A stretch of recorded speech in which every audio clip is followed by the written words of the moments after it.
Hello ನಮಸ್ತೆ, ಯಕ್ಷ info ಕನ್ನಡಕ್ಕೆ ಸ್ವಾಗತ. ನಾನು ಸತೀಶ್ ಸಾಲಿಯಾನ್. ಈ ದಿನ ನಮಗೆ ಯಕ್ಷಗಾನ ಇದ್ದದ್ದು ಕುಕ್ಕೆ ಶ್ರೀ ಸುಬ್ರಹ್ಮಣ್ಯ ದೇವಸ್ಥಾನದಲ್ಲಿ ಕಂಜಾಕ್ಷಿ ಕಲ್ಯಾಣ ಅನ್ನುವಂತಹ ಯಕ್ಷಗಾನ ಇತ್ತು. ಸೊ ನಾನು ಡ್ಯೂಟಿಯನ್ನು ಮುಗಿಸಿ ನಾನು ಮತ್ತು ನವೀನನ್ನು ಕುಕ್ಕೆ ಸುಬ್ರಹ್ಮಣ್ಯಕ್ಕೆ ಸಂಜೆ 4:15 ಗಂಟೆಗೆ ಹೊರಟು ಒಂದು 6:30 ಹೊತ್ತಿಗೆ ಅಲ್ಲಿಗೆ ರೀಚ್ ಆಗಿದ್ದೇವೆ. ಅಷ್ಟರಲ್ಲಾಗುವಾಗ ನಮ್ಮ ಮೇಳದ ಹಾಸ್ಯಗಾರರಾಗಿರುವಂತಹ ಸಂದೇಶ್ ಬಡಗಬೆಳ್ಳೂರವರು ಹೇಳಿದರು, ದೇವಸ್ಥಾನಕ್ಕೆ ಒಮ್ಮೆ ಹೋಗಿ ಬರುವ ಅಂತ ಹೇಳಿ. ಹಾಗಾಗಿ ಅವರ ಬೈಕನ್ನು ಏರಿ ನೇರವಾಗಿ ಸುಬ್ರಹ್ಮಣ್ಯ ದೇವಸ್ಥಾನಕ್ಕೆ ಹೋಗಿ ಕೈಕಾಲೆಲ್ಲ ತಗೊಂಡು ಸ್ವಲ್ಪ ಹೊರಗಡೆ ರಥ ಎಲ್ಲ ನಿಲ್ಲಿಸಿದ್ರು. ದೇವಸ್ಥಾನದ ಒಂದಷ್ಟು ಶೂಟನ್ನು ಹಾಕಿದ್ದೇನಲ್ಲ. ಸೊ ದೇವಸ್ಥಾನವನ್ನು ನೋಡಿ ತುಂಬ ಟೈಮ್ ಆಗಿತ್ತು ಸುಬ್ರಹ್ಮಣ್ಯ ದೇವಸ್ಥಾನಕ್ಕೆ ಹೋಗದೆ. ಹಾಗಾಗಿ ದೇವಸ್ಥಾನದ ಒಳಗೆ ಹೋಗಿ ದೇವರ ದರ್ಶನವನ್ನು ಪಡ್ಕೊಳ್ಬೇಕು ಅಂತ ಹೇಳಿ ಹೋದೆವು. ಆಲ್ರೆಡಿ ಅಲ್ಲೆಲ್ಲ ಲೈನಲ್ಲಿ ಬರ್ತಾಯಿದ್ರು, ಜನ ಎಲ್ಲ ತುಂಬ ಇದ್ದರು. ಬಟ್ ನಾವು ಮೇಳದ ಕಲಾವಿದರು, ಕಟೀಲು ಮೇಳದ ಕಲಾವಿದರು ಅಂತ ಹೇಳಿ, ಅಂದರೆ ಆರಂಭದಲ್ಲಿ ಸಂದೇಶ್ ಬಳ್ಳೂರವರಿಗೆ ವೇಷ ಇತ್ತು. ಸೊ ತಡ ಆಗ್ತಿತ್ತು. ಹಾಗಾಗಿ ಅಲ್ಲಿ ಹೇಳಿ ನಾವು ದೇವಸ್ಥಾನದ ಅಲ್ಲಿದ್ದು ಯಾರು ಸೆಕ್ಯೂರಿಟಿ ಅವರಿದ್ದಾರೆ ಅವರ ಹತ್ರ ಹೇಳಿದ್ದೀವಿ, ನಾವು ಕಟೀಲು ಮೇಳದ ಕಲಾವಿದರು, ಹೀಗೆ ಕಾರ್ಯಕ್ರಮ ಇದೆ, ದೇವರ ದರ್ಶನ ಮಾಡಿ ಹೋಗ್ತೇವೆ ಅಂತ ಹೇಳಿದ ಕಾರಣ ನಮ್ಮನ್ನು ಬೇಗ ಬಿಟ್ಟರು.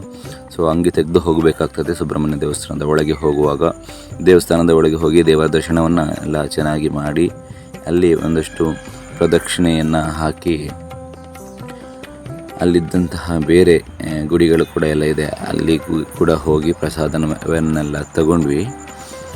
ಮತ್ತು ಅಷ್ಟರಲ್ಲಾಗುವಾಗ ನಮ್ಮ ನವೀನ್ ಶೆಟ್ಟಿ ಮುಂಡಾಜಿ ಅವರು ಕೂಡ ಬಂದಿದ್ದರು.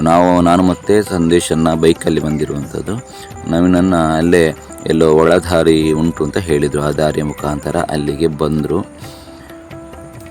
ಒಳ್ಳೆಯ ದೇವಸ್ಥಾನ, ಖುಷಿಯಾಯಿತು ನಮಗೆ. ಸುಬ್ರಹ್ಮಣ್ಯ ಬದಿಯಲ್ಲೆಲ್ಲ ಯಕ್ಷಗಾನ ಆಗುತ್ತೆ, ಬಟ್ ಅಲ್ಲಿ ಪ್ರತಿ ವರ್ಷ ನಮ್ಮ ಕಟೀಲು 7 ಮೇಳಗಳು ಇರ್ತದಲ್ಲ, ಬೇರೆ ಬೇರೆ ಸೆಟ್ಟನ್ನು ಕಳಿಸ್ತಾರೆ. ನಾನು ಮುಂಚೆ 4ನೇ ಸೆಟ್ಟಲ್ಲಿರುವಾಗ ಹೋಗಿದ್ದೆ.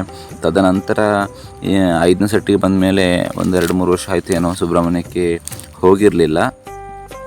ಬಟ್ ಒಂದು ಅವಕಾಶ ಸಿಕ್ಕಿದ್ದು ನಮಗೆ ಸುಬ್ರಹ್ಮಣ್ಯ ದೇವರ ದರ್ಶನವನ್ನು ಪಡೆದುಕೊಳ್ಳುವಂಥದ್ದು. ಅಲ್ಲಿ ಒಂದು ಬ್ರಾಹ್ಮಣರ ಮನೆಯದ್ದು ಕಾರ್ಯಕ್ರಮ, ಅಂದರೆ ಯಕ್ಷಗಾನ ಬ್ರಾಹ್ಮಣರಿದ್ದ ಅವರು ಆಡಿಸುವಂಥದ್ದು ಕಂಜಾಕ್ಷಿ ಕಲ್ಯಾಣ ಅನ್ನುವಂತಹ ಪ್ರಸಂಗವನ್ನು ಇಟ್ಟಿದ್ದರು. ಸೊ ನನ್ನದೊಂದು ಅದರಲ್ಲಿ ಕಂಜಾಕ್ಷಿ ಅನ್ನುವಂತಹ ಒಂದು ವೇಷ ಇತ್ತು. ಸೊ ಅಲ್ಲಿಂದ ಬೇಗ ದೇವರ ದರ್ಶನವನ್ನೆಲ್ಲ ಪಡ್ಕೊಂಡು ಸಂದೇಶ್ ಅಣ್ಣನ ಬೈಕಲ್ಲಿ ಮತ್ತೆ ಯಕ್ಷಗಾನ ನಡೆಯುವಂತಹ ನಮ್ಮ ಜಾಗದಲ್ಲಿ, ಅಲ್ಲಿ ದೇವಸ್ಥಾನದ ಪಕ್ಕವೇ ಸ್ವಲ್ಪ 1 ಕಿಲೋಮೀಟರ್ ಡಿಸ್ಟೆನ್ಸಲ್ಲಿರುವಂಥದ್ದು, ಅಲ್ಲಿಗೆ ಬಂದೆವು. ಬರುವಾಗ ಆಗಲೇ ದೇವರನ್ನು ರಂಗಸ್ಥಳಕ್ಕೆ ಹೋಗ್ತಾಯಿದ್ರು ನಿತ್ಯ ವೇಷದವರು, ಮತ್ತು ದೇವರನ್ನು ರಂಗಸ್ಥಳಕ್ಕೆ ಹೋಗುವಂಥ ಕ್ರಮ ಏನಿದೆ ಅದು ಆಗ್ತಾಯಿತ್ತು. ಚೌಕಿಯಲ್ಲಿ ಒಂದಷ್ಟು ಜನ ವೇಷವನ್ನೆಲ್ಲ ಮಾಡ್ತಾಯಿದ್ರು. ಸೊ ಹಾಗಾಗಿ ನಾವು ಕೂಡ ನನಗೂ ಕೂಡ ವೇಷಕ್ಕೆ ಕೂತ್ಕೋಬೇಕಿತ್ತು. ಹಾಗಾಗಿ ನಾನು ಕೂಡ ಸ್ವಲ್ಪ ಹೊತ್ತು ಶೂಟೆಲ್ಲ ಮಾಡಿದೆ, ವ್ಲಾಗಿಗೆ ಬೇಕು ಅಂತ ಹೇಳಿ ಶೂಟನ್ನೆಲ್ಲ ಮಾಡಿ ನಾನು ನನ್ನ ವೇಷವನ್ನು ಮಾಡೋದಕ್ಕೆ ಕುಳಿತೆ. ಸೊ ಇದು ನನ್ನ ವೇಷ ಒಂದು ಆರಂಭ 8 ಗಂಟೆಗೆಲ್ಲ ಹೋದರೆ ಮತ್ತೆ ಅದು ಮುಗಿಯುವಷ್ಟು ಹೊತ್ತರಲ್ಲಿ 11 ಗಂಟೆ ಎಲ್ಲ ಆಗುತ್ತೆ. 8-8:30 ಹೊತ್ತಿಗೆ ಹೋದರೆ 11 ಗಂಟೆ ಆಗುತ್ತೆ ಮುಗಿಯೋಷ್ಟು ಹೊತ್ತರಲ್ಲಿ. ಸೊ ಹಾಗಾಗಿ ನನ್ನ ವೇಷ ಆಗಿ ಮತ್ತೆ ಜೋರು ಹಸಿವಾಗ್ತಾಯಿತ್ತು, ಊಟ ಬೇರೆ ಆಗಿರಲಿಲ್ಲ. ಹಾಗಾಗಿ ಊಟವನ್ನು ನನ್ನ ವೇಷ ಮುಗಿದೊಂದು 11:30-12 ಗಂಟೆಗೆ ನಾನು ಊಟವನ್ನು ಕೂಡ ಮುಗಿಸಿದೆ. ಬಟ್ ನವೀನನ್ನ ಇದ್ರಲ್ಲ, ಅವರ ವೇಷ ಆಗಿರಲಿಲ್ಲ. ಅವರ ವೇಷ ಮಂಗಳ ತನಕ ಇತ್ತು. ರಾಜಹಂಸ ಅಂತ ಹೇಳಿ ಇರುವಂಥ ಮೊದಲ ರಾಜಹಂಸವನ್ನು ಶಿವಾನಂದ ಶೆಟ್ಟಿ ಪೆರ್ಲಾರವರು ಮಾಡಿದರೆ, ನಂತರ 2ನೇ ರಾಜಹಂಸ ನವೀನ್ ಶೆಟ್ಟಿ ಮುಂಡಾಜಿ ಅವರು. ಸೊ ಅವರಿಗೋಸ್ಕರ ಕಾಯಬೇಕಿತ್ತು.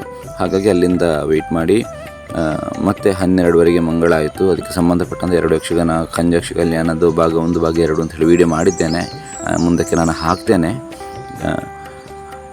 ಹಾಗಾಗಿ ಅಲ್ಲಿಂದ 12ವರೆಗೆ ಹೊರಟಿದ್ದೇವೆ. ಚೌಕಿಯಲ್ಲೆಲ್ಲ ಒಂದಷ್ಟೆಲ್ಲ ಹರಟೆ ಹೊಡೆದು 12ವರೆಗೆ ಹೊರಟು ಮನೆಗೆ ರೀಚ್ ಆಗೋಷ್ಟು ಹೊತ್ತರಲ್ಲಿ 2:15 ಗಂಟೆ ಆಗಿತ್ತು.